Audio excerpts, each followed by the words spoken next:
En allant au travail, je me suis fait harceler par un homme, enfin un monsieur, qui s'est mis juste en face de moi, qui a commencé à se toucher en disant des choses sales.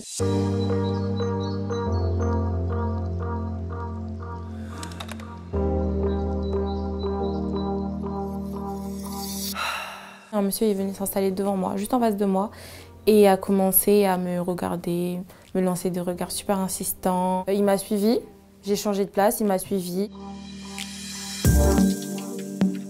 Il me regardait de haut en bas, j'avais l'impression d'être un bout de viande en fait. Il a commencé à se masturber, se toucher. Donc réflexe, j'ai sorti mon téléphone. J'ai pas demandé de l'aide aux gens autour de moi parce que j'ai déjà demandé de l'aide auparavant aux gens autour de moi. Les gens réagissent très très rarement. Je me suis dit cette fois-ci je vais montrer, j'en ai marre de subir, de fuir, de crier. Les gens parlent et ça mène nulle part. Donc j'ai décidé de prendre mon téléphone et de le filmer et de le mettre sur les réseaux.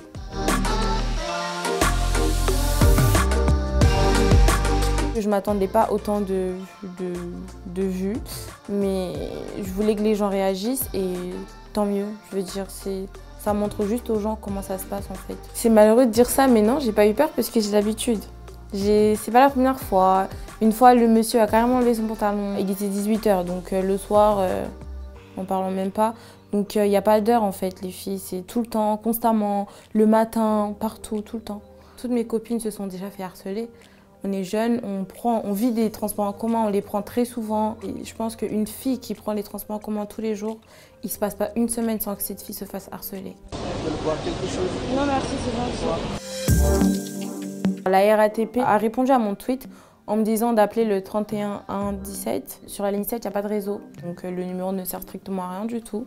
Même si j'aurais voulu appeler, rien du tout. Je pense que la RATP peut mettre beaucoup plus de moyens pour arrêter tout ça, comme mettre plus de personnes. Je les ai identifiés parce que le monsieur, on voit clairement sa tête.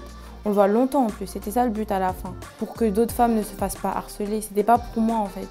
C'était pour d'autres femmes qui sont potentiellement victimes. J'invite toutes les filles à faire comme moi, à témoigner de leurs harcèlements.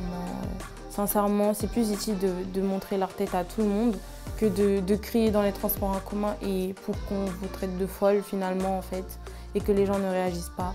N'hésitez pas. Si vous avez la force, après chacun réagit comme il peut. Si vous avez la force de filmer, filmez et allez porter plainte tout simplement. Et je pense que je ne vais pas en rester là. Je ne le fais pas forcément pour moi, mais je pense que ce monsieur n'en est pas à sa première fois. Donc j'espère avoir la force de continuer en fait, de dénoncer ce genre de choses et de dénoncer ce genre d'hommes en fait.